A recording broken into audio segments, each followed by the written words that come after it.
Hi, Devlin here, and welcome to Misunderstood Movies. Before we begin, I remind people this is my opinion and belief. You can disagree with me, and please comment if you do or don't in the comment section below, but please be nice about it. We're all movie fans here, and that's what's truly important. So be respectful to all. Today I look at the case of Peter Pan, the 2003 family fantasy film directed by P.J. Hogan, starring Jerry Sumter, Rachel Hurd-Wood, and Jason Isaacs. The screenplay was written by P.J. Hogan and Michael Goldenberg. What people expected was a faithful adaptation of a beloved fairy tale. What they got was just that, except not many seemed interested in this old-fashioned take on the story. Peter Pan was a lush retelling of the classic story about a young boy who refused to grow up and his adventures in Neverland. The character and book have been around for over a century, but most know him from the classic Disney animated film.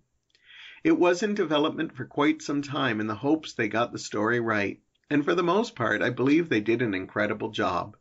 It's a fun, whimsical, romantic adventure that isn't afraid to tackle the psychological aspects of the story.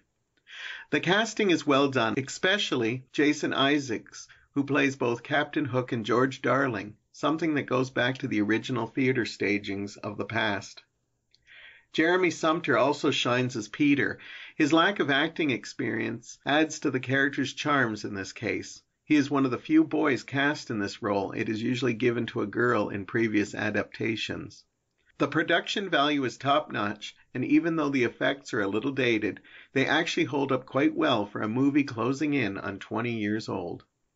Peter Pan got mostly great reviews and got a prime Christmas Day release date, but it still didn't find an audience.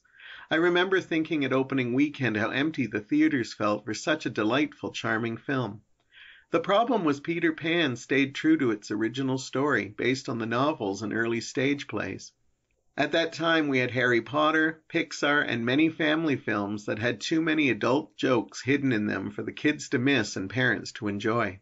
Peter Pan has very few moments that try that, but mostly stay true to its roots, which made the movie feel old-fashioned and from a forgotten era long ago.